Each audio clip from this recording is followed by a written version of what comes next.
It's Friday, which means it's Champions League day, although I'm just pressing the button, realizing I have got the right microphone selected. Buzz it. I pressed go live, and then I was like, oh no, I've not checked. But it's fine. And Champions League draw has been done. And of course, it also means that we've got Mikel Arteta's press conference and we've got transfer news. So thank goodness the microphone is working. Otherwise, I wouldn't be able to tell you anything in today's Arsenal Transfer Show.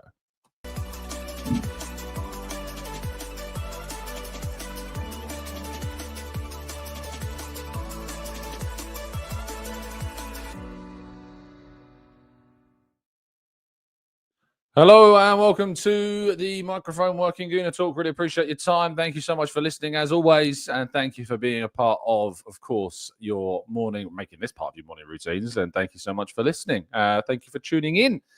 Thank you for all of you joining us live in the chat box as well. Thank you, all of you, as always. And those, of course, who listen on catch up on our audio platforms as well. Good morning to Colin in the chat. We've got Grantley Poos, we've got Franklin, Arasilki, we've got Natty, Tom and James, Carl, Maximius, Barry T, Temmie, Steve, Brad, Z and Claire and Mark and Brian. We've got Amira in the chat box, Black Shine and Shari and Martin in the chat box. Also, thank you to you all. And Bray, who says he's new here today, which is fantastic. Always to see some brand new names and faces and individuals in our chat. Welcome to the TGT community.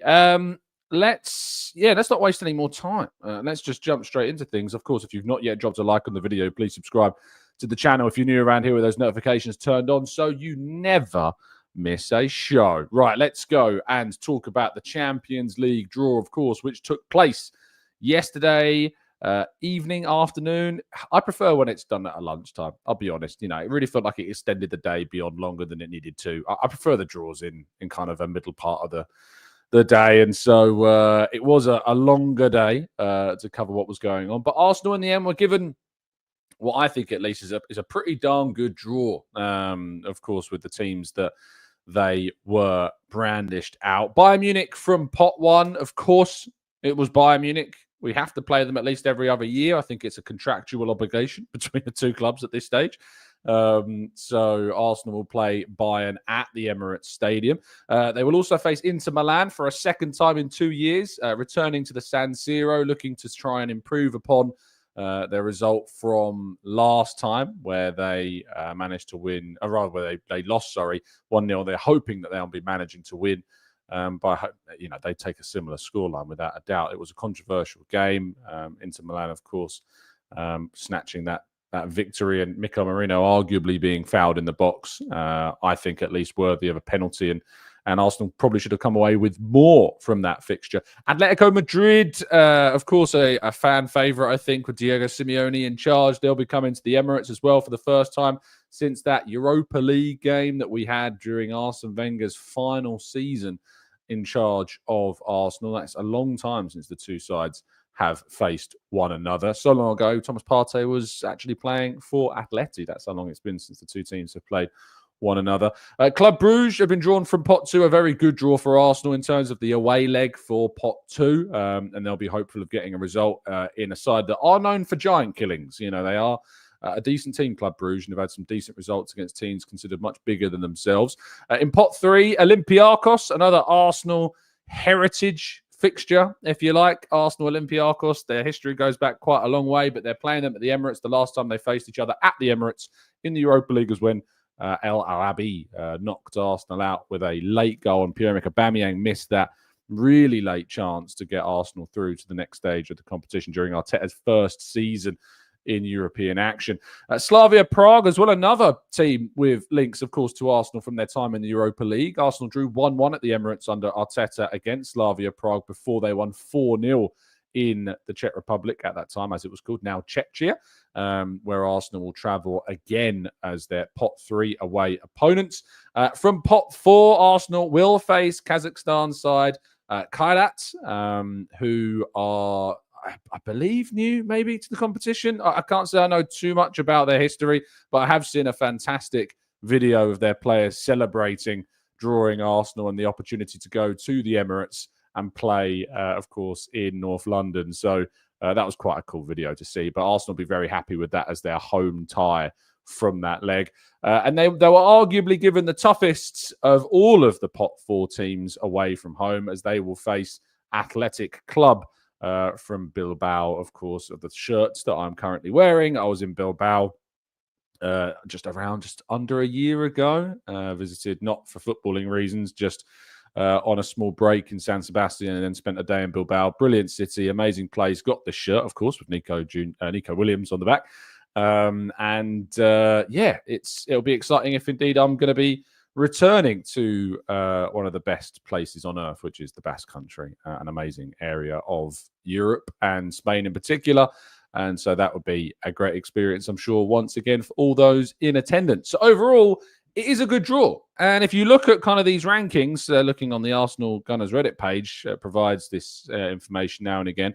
But looking at the average ranking of the opponent based upon their ELO, which I think is to do with their kind of coefficients and so on and so forth, Arsenal have got a very good draw. In fact, according to this, they have got the 3rd best draw of all of the 24 teams currently in the competition, which I think, in terms of 32 teams that are in the competition. So really, really positive stuff in terms of what Arsenal got.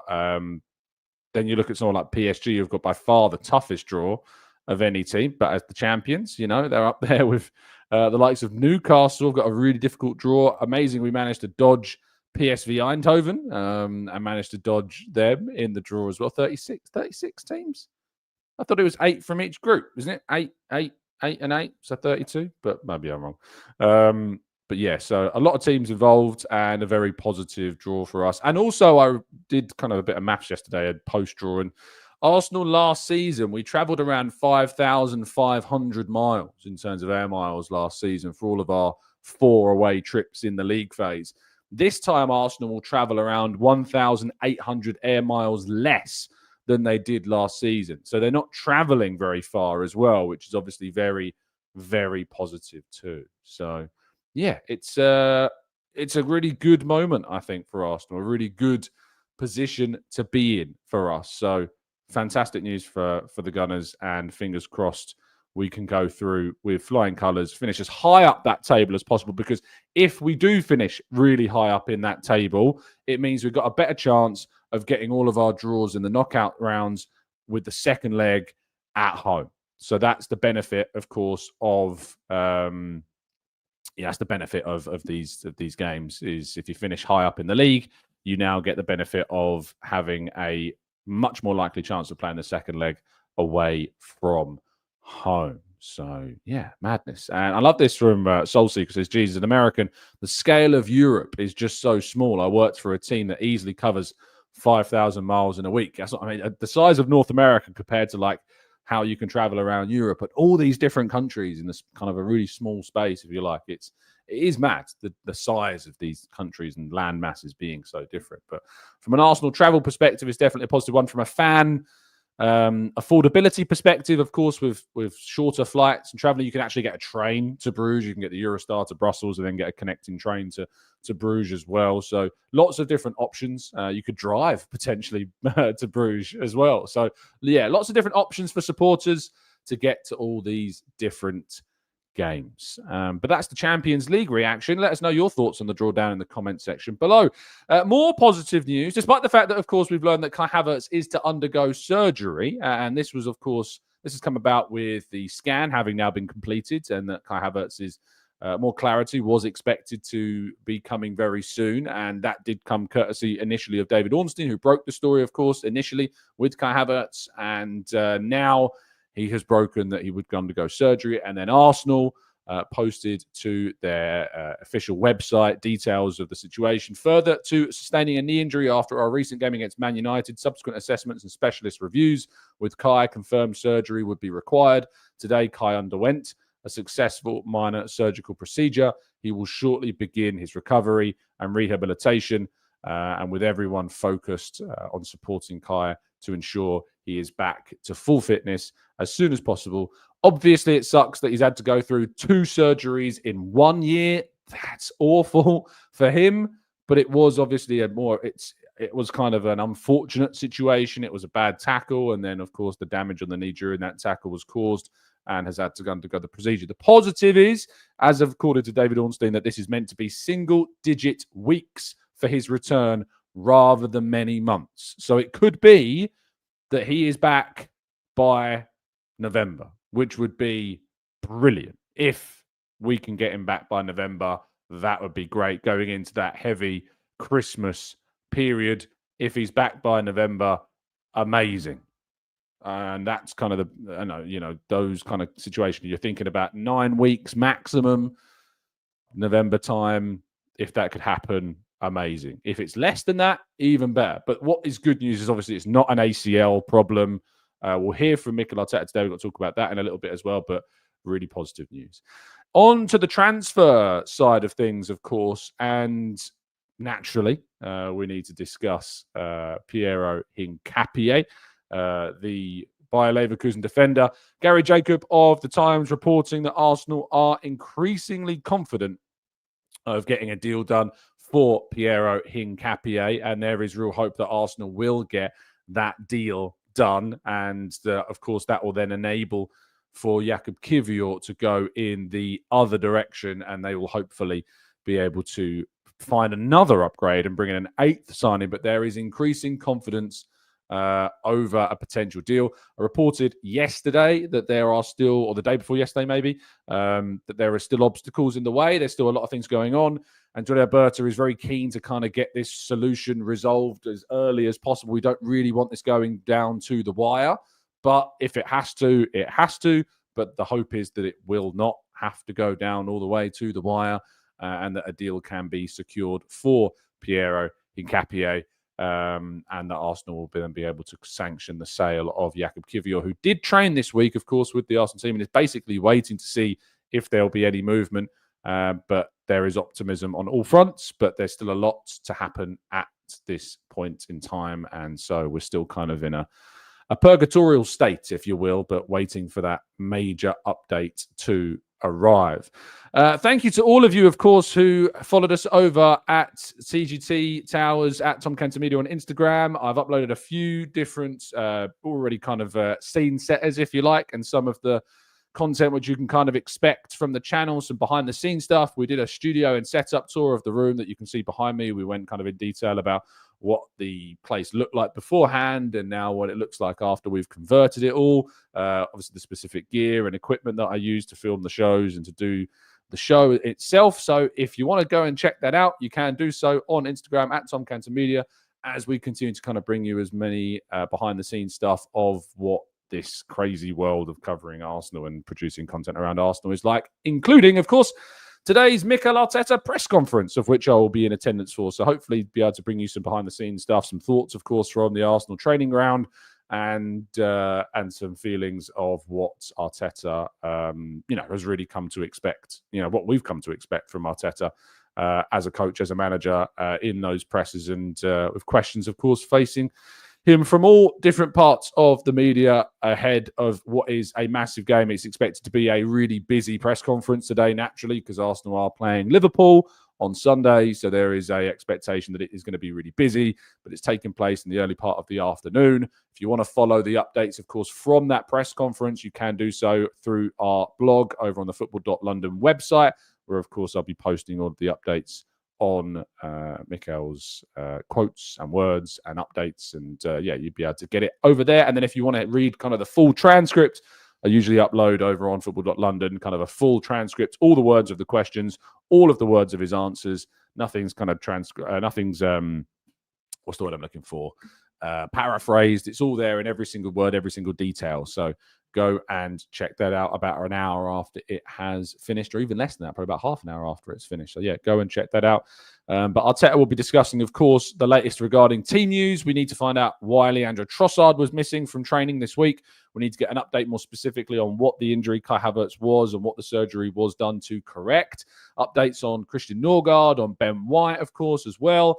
Martin Odegaard, his shoulder situation, is he going to be fit for the game? On Bukayo Saka and his potential return date as well. We heard 3 to 4 weeks from Sammy Mokbel. Hopefully we can get more of an update on that as well. Charles Watts in Caught Offside, reporting kind of there's hope that, by Nottingham Forest, he'll be close to a return, which means that Manchester City will be eyeballed for a potential return for Saka as well. But still, this international break, I think, has come at a good time, I think, for Arsenal. And it's going to be very much appreciated, I think, having this week of action off, considering how many injuries that we've got as well. But yes, plenty of updates expected. And this is the last press conference before deadline day. We have one after the game against Liverpool, where I'm sure he'll be asked some questions. But this is the last pre-match press conference before transfer deadline day. Now, last year, I remember we had a press conference on deadline day, when obviously we signed Sterling and we signed Neto, and Gary Cottrell was like, I've seen Neto come through the door, and he was like, I cannot talk about any player that's not ours currently yet, the classic sayings. But I'm sure he'll be asked about maybe Piero Hincapie, but he'll turn around and say the same thing as he always does. Maybe he'll be asked about Jakub Kiwior's future. I don't think he'll say much about that either, but plenty, of course, still to come from Arteta, and hopefully we get the answers that we want and some more clarity on the situation, because we want to get as much as feasible from Arteta, because he's a very frustrating guy sometimes. He's very insightful when we get really good answers, but obviously there are big topics that we want answers to that he can kind of go into his shell a little bit and put the walls up. Now, you need to put some walls up around your personal data online. And it's really difficult to do that independently on your own, because, you're walking through life, you're listening to your tunes, you're watching your videos, you're visiting websites. Sometimes you lose your mobile data connection and you need to get hold of some Wi-Fi to get better connection. You might hop onto a public Wi-Fi service, for example. But ultimately, that can be a little bit risky, because if you're activating yourself onto a public Wi-Fi service, you open yourself up to a lot of different potential avenues to snoop into your data. A couple of peeping Todd Bowleys, remember that from last time? Sneaking a look at Arsenal's transfer targets. But maybe we've been doing a little bit of sneakiness around Tottenham's transfer targets. Well, if only they had something to protect themselves, like NordVPN, to block any snooping eyes, of course, and shielding your data from anyone that might want to grab hold of it as well. But if you're traveling around, maybe you're going around the world for the Champions League this summer, perhaps you're visiting Bruges or Bilbao or Inter Milan Stadium, the San Siro, of course, excited for that. But if you're going abroad and you want to watch things that are only available perhaps in your country of origin, for instance, if you're from the UK and you want to watch Match of the Day, that is not available outside of the UK unless you use that VPN service, of course. So hop back to the UK digitally using a VPN, and there is only one to choose, and that is NordVPN. So if you go to nordvpn.com/Gooner, you can get yourself a significant discount off a 1 or a 2-year plan. Don't hesitate. You can get 4 months extra free thrown on top of that as well. And of course, there is a 30-day money-back guarantee if you're not happy with the service for whatever reason as well. Right, let's go to part 2. Your questions and more right after this.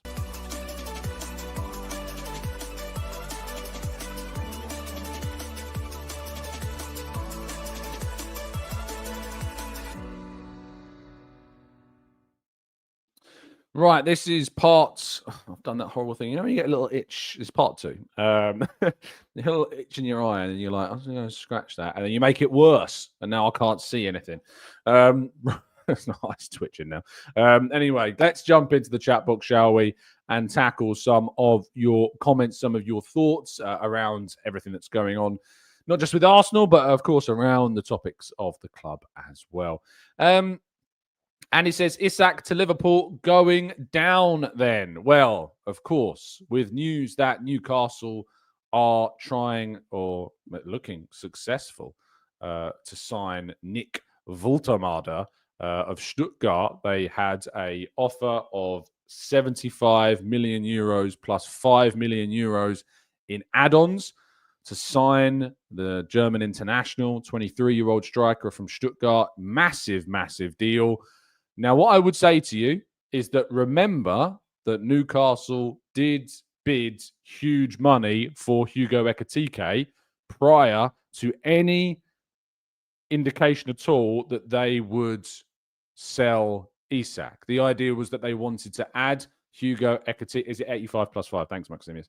85 plus 5. So, I mean, you're looking at 70 plus million quid.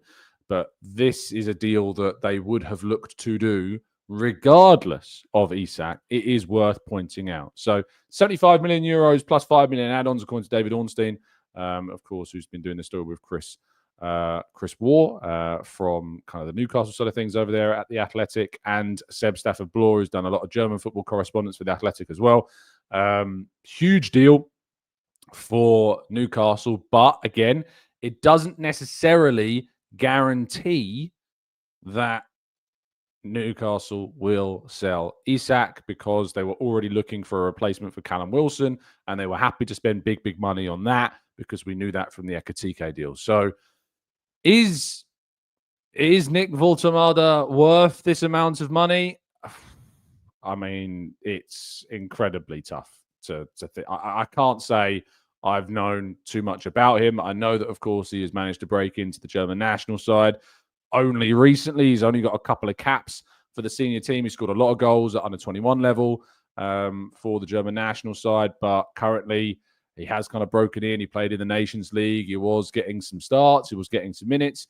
Last season, I think he got 12 Bundesliga goals, which I think is slightly less than that of Benjamin Šeško. Last season, he scored 17 across all competitions in 33 games, 3 assists. It's a lot of money for a player who, you know, we don't know if he is going to be a success. I think Jason points out Bayern Munich wanted him, which isn't really a surprise. Bayern tend to look at all the best German players, of course, that are coming through, the clubs that are below them in the table. But it's a lot of money. The big question, of course, is that is this a replacement? Is this the addition? They always wanted to add somebody to Alexander Isak. They always wanted to add somebody to him to replace Callum Wilson, and they were willing to spend big money on Ekitike. But you cannot help but think, with this volume of money being spent, have they got the capacity to then still say no to Liverpool? There are just 4 days: Friday, Saturday, Sunday, Monday. That's it. That's all there is left in the transfer window. Can the biggest deal of the summer, perhaps a record-breaking deal in Premier League history, get done before the deadline? Arsenal fans are hoping not. We would rather Liverpool, of course, didn't have Alexander Isak in their ranks, because that could be transformative for them. But of course, there's also a point to worth noting that we're playing them on Sunday. If this deal had been done much earlier, we could have been going up against Liverpool with Isak, and it's definitely a benefit that we are not. Ken says Spurs look like they're getting Xavi Simons, which is sad to see. I actually think I'd rather see him go there than Chelsea. I'd rather he went there than that. I just, Spurs for me always a very flawed team. And of course, they could have got Eze. They didn't get Eze. It looks like they're going to be getting Simons instead. I like Xavi Simons a lot less now. But he's not got necessarily kind of that guaranteed specified slot. He can play kind of as a attacking midfielder. He can play in a wide area to an extent. It's quite similar, actually, I think, to Ethan Nwaneri potentially in profiling, other than being kind of a different footed player. But in terms of positioning, that those abilities to play in more central areas, but with the capacity to play on the right. He's a good player, good young, exciting player, and one that I was keen on Arsenal considering. But when you consider what Arsenal have got in Eze, it's just night and day in terms of the quality of both of those players. Praktika says Liverpool needs to fix their leaky defence. Scoring isn't their problem. Isak will improve their attack, but the squad will leak goals. Ben says Newcastle are crazy to replace Isak with whoever Woltemade is. He's a world-class player, and the money that you get for Isak, more than half of that will go on this guy. Ludicrous transfer business by Newcastle. He could go and prove us all wrong, Ben. It could be that Woltemade tends to be a great option for them. We don't know, but I don't know, and I don't really have too much of an insight into whether or not that's going to be the case. Jelly Belly in the chat says, what's your lineup for Liverpool? I'm going 4-2-3-1, Martinelli on the left, Eze in the middle, and Odegaard on the right. Interesting. I will be discussing, of course, that in Sunday's show. We'll be doing our preview on Sunday morning. Just a quick check that I will be. I'm just checking my train time now for for Liverpool, just because, of course, if I've got a really early train, yes, it's fine. Leaving around 10, so that works. We still will have a show on that Sunday morning, so don't you worry about that. But I am at a hop festival on Saturday, so it could be a tricky early morning for me. AJ says, Tom, I've seen lots of fans asking for Berta to make a move for Kobbie Mainoo. I can't see where he would play. I don't get this at all. Kobbie Mainoo is a decent young player. He doesn't get into Arsenal's team. I don't think he's ever going to get into Arsenal's team. And I don't really get it. His stats are quite average. His performances haven't been amazing. He had a lot of talent, but I don't see it. So, of course, he's asked to leave Man United on a temporary basis. It's quite a shrewd decision, because I think he believes that if he can leave on loan, get a good year, get into the England squad, by the time he's back, Ruben Amorim's probably going to go. So he'll come back to a brand new manager. But I wouldn't go for Kobbie Mainoo, no. Sid says, love the way everyone is saying Simmons is overrated now he's going Spurs. I don't think it's a case of he's overrated. I think he's a good player. I just don't think he's on the level of Eze. And I think that's probably a fair way of looking at it. Indeed, Hobfest in Faversham, Jay, and you'll go into that as well. Well, maybe we'll bump into each other. It's a yearly pilgrimage for our family and friends. It's a great day out. Is Faversham Hop Festival. AJ says, Tom, I've seen lots of fans asking for Berta to make a move for Kobbie Mainoo, and I can't see where he would play. Do you? I kind of touched on that, didn't we? He would play in midfield for Arsenal, but I don't think he would play. Supporter says Xavi is overrated because of his hairstyle and his name. A couple of moments of magic is not enough to convince this person, it seems. Obviously, I think there's something to do with like the hairstyle thing. I think it comes from like a FIFA thing. Like people on pro clubs used to put kind of like big hairstyles, and obviously Never Simmons has got kind of a bigger hairstyle, but not as big as like Marouane Fellaini's of this world. And I don't think the Marouane Fellaini's hairstyle ever made him feel overrated. Do you think? The Xavi name potentially, that certainly is something, but I don't think the hairstyle is relevant, to be honest. Michael says, looks a good prospect for barcodes. Typically suits the old centre forward molds. For the barcodes, yes. I was like, where are you going with this? Newcastle's kit, yeah. Typically suits the old centre forward mold. Good first touch control. So clearly, Michael's watched a bit more of Voltemada than we have. So, yeah, very interesting. Gary says, Simmons is a very good talent, just inconsistent. Great 1 week, rubbish the next week. Perfect Spurs player, in my opinion. And they have a great and better 10 already in Kudus. I think he'll probably play in the wide area. Simmons in more of the middle areas. Lil Techie says, Tom, will Odegaard be fit enough to play on Sunday? We all know Saka's going to be out, but is there a clarity on Odegaard? Because I'm expecting Eze's debut. We'll hear from Arteta a little bit later on today. So Arteta should give us some clarity. As far as I was aware, it was 50-50 on Odegaard. There was potential he could play. There was hope that he could play, but it wasn't confirmed yet. So let's see what Arteta says and see if it gives us that clarity that we're seeking.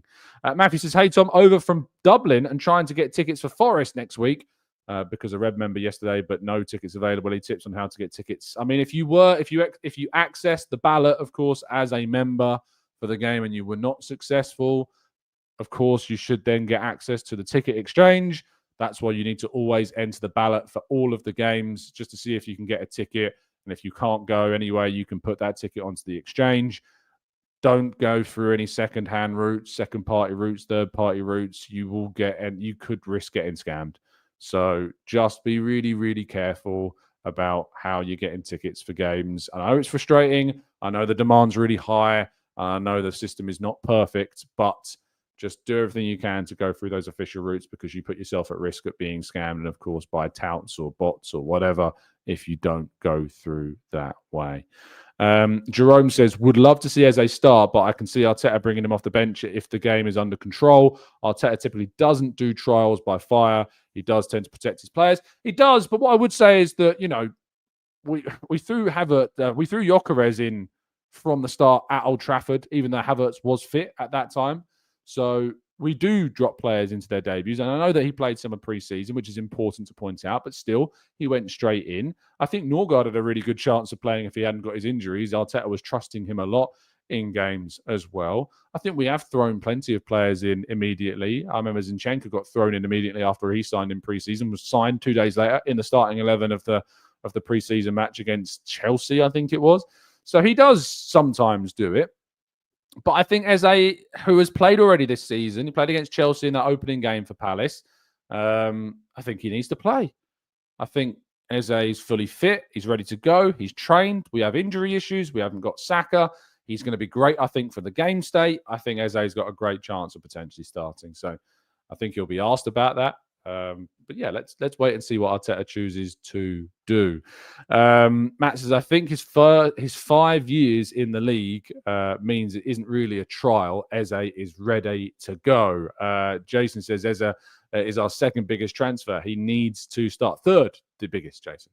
Rice, Pepe, then Eze, of course. So can't forget Pepe. Elliot says, in hindsight, Tom, in light of the impending Isak deal, did Arsenal give up on the deal too soon? And I did give the window a 9.5 in the end. Elliot got there with the positivity. Nice to see.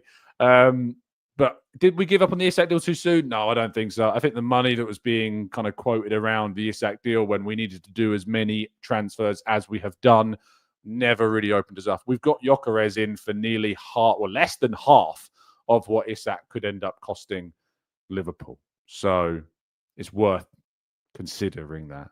I think with the Isak thing. Plus, if you go and spend 130, 140 million quid on a player, you need them to have a spotless track record regarding attendance. When we signed Declan Rice for 105 million pounds, we made sure their injury track record was very, very good, and it was very, very good. So I think that Arsenal were smart. You know, I did say before, if I had 100 million to drop on a player, would I do it? And if you told me it was, we had just 100 million lying around and we could spend it, sure.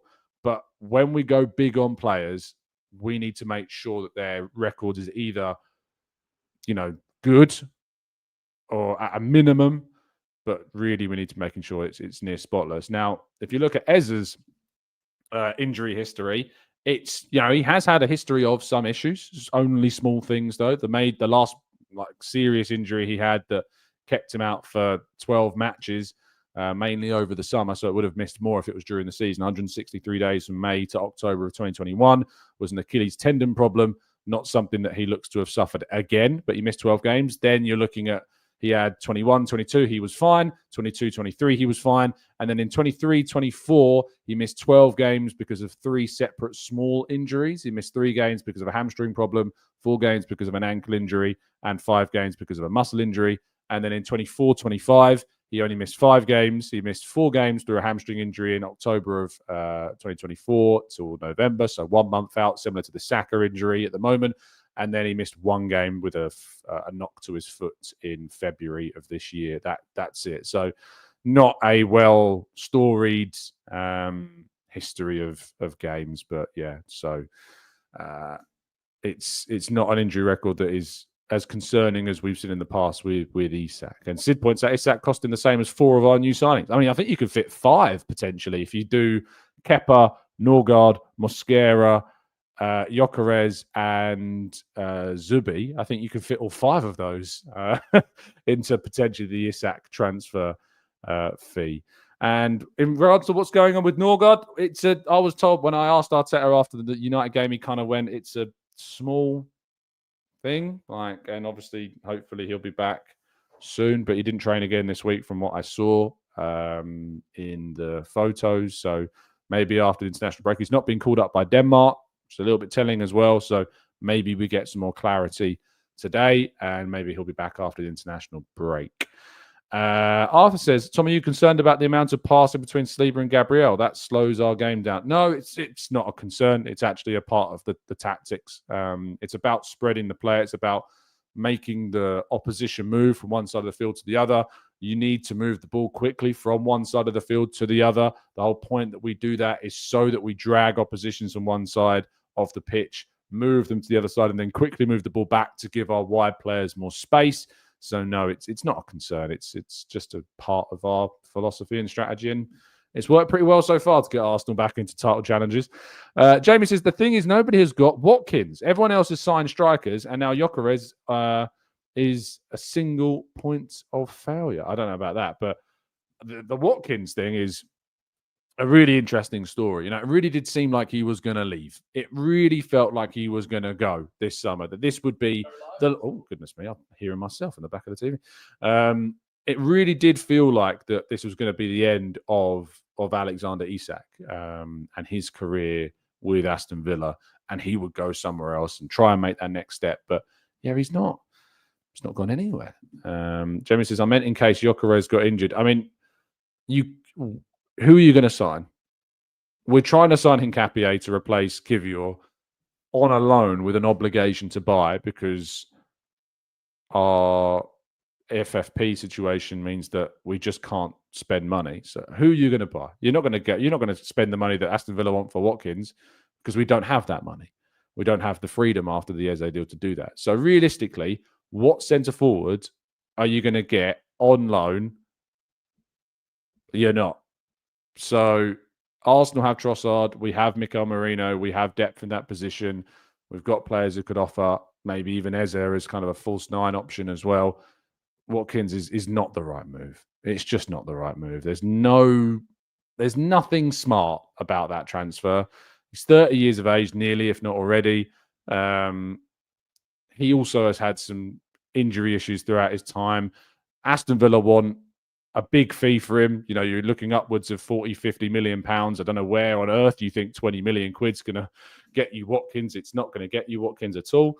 So I'm sorry, mate, but it's just no. It's just unrealistic to expect. Ben says, I do not watch Hincapie play, but seeing his highlights, he looks super good, right? Doesn't anyone when you watch anyone's highlights? And to be fair, Ben does say, I guess all players look amazing in highlight reels.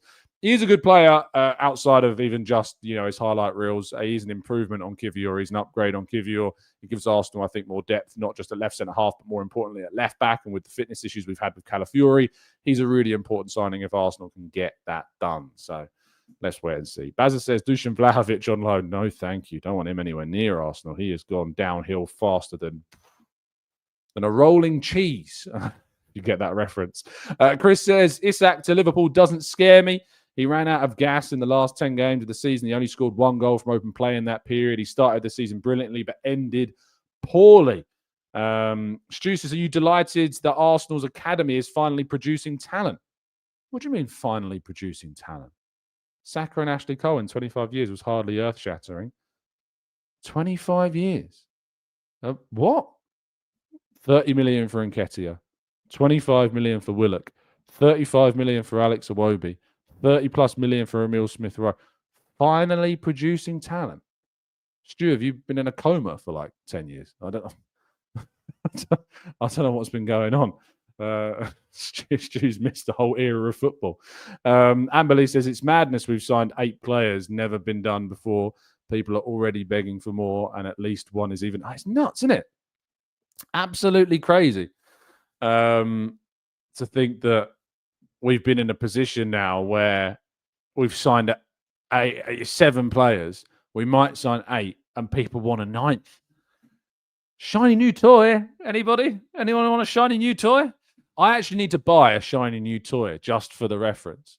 If you've got any recommendations of what a great shiny new toy metaphor would be, get in touch. Because I feel like I need one just for references in these shows. Jack Wilshere. So, yeah, exactly. This is what I mean. I just named the one in the last few years. If you want to go further back, you can start to mention some of the other players that have come through the ranks, of course. Cesc Fabregas didn't really come through the academy. We signed him at 16 years of age. Bellerin as well. We signed him at 16 years of age. So there's a difference, I think, between producing talent, signing young talent. Balogun, I forgot about, we sold for 35 million quid inclusive of add-ons, 35 million pounds with a massive sell-on clause. Of course, Eze's not a bad shout. We produced Eze. He just left early and then has now come back. So, yeah, it's crazy. Stu's been sleeping for a while, sleeping on a lot, it seems. Mike says no World Cup spot for Miles Lewis Skelly. It depends on his space, doesn't it? Depends upon the situation at left back in the England squad. Depends on his minutes for Arsenal. But I don't know if the England squad is out yet or not. I don't know when it's meant to be announced. Thomas Tuchel will name his first three-line squad later today. Okay. So we usually get some information out about kind of who's in the squads, and we should get some information on that squad soon. Do we know if Lewis Skelly, has there been any rumours yet if Lewis Skelly is going to be involved? You'd think he would be involved because Thomas Tuchel really does like him, and he's been coming off the bench still as well. I think. I mean, Luke Shaw's been playing, of course, for United again. Maybe he'll still play and be called up, but I think Lewis Skelly surely has a chance of getting a call up as well. You know, usually have a few left back options that we might use. Tyrick Mitchell, I think, has been excellent for Palace. I think he's always been overlooked, Tyrick Mitchell, really, as a potential left back for England. So yeah, I think he definitely is worthy of being considered as well. We'll go for a few more just before we wrap things up. And Chris says Lewis Skelly has stopped his former. Maybe he will be used in midfield. I mean, I don't think he's dropped in form. I just don't think he's playing as often. So yeah, you know, I think that's worth pointing out. Patrick says, go on, Tom. Score prediction and goal scorers. Well, you have to tune on Sunday morning, Patrick, for our little preview shows that we do on the day of the game. So tune in for that. Maximus says, any update on Saliba's contract? It's gone very quiet. Quiet. No news is good news, mate. I wouldn't worry about the Saliba stuff at the moment. It's very calm. The transfer window's open. The club have got other priorities. We've initiated talks. We've showed our ambition to keep him. We've shown our desire to hold on to him. The club are very calm. Saliba's very calm. We had some good quotes from him, obviously, over the summer, of course, as well. I wouldn't worry about that at all. Right, that brings us to the end of today's show. So unless you've been sleeping throughout the whole of it and missed my call to drop a like on the video, maybe like Stu's been sleeping for the last however many years on Arsenal's Academy, that really threw me. We've only produced Ashley Cole and Saka, apparently. But thank you so much for listening, people. Have an absolutely fantastic rest of your Friday. I'll be back with you, of course, tomorrow morning. We're breaking down that press conference. If you want to get some behind-the-scenes look from the Arsenal training ground of the press conference, you can do so on this newly launched Instagram page. If you just head over to @Tom Canton Media on Instagram, you can follow me over there, and you can get that behind-the-scenes look of our studio. The setup, what's it called? Setup tour. Gone full influencer these days. Goodness gracious. But thank you for listening. Have a great day. Enjoy yourselves. Stay safe. Stay well. Stay happy and respectful. And as always, up the Arsenal.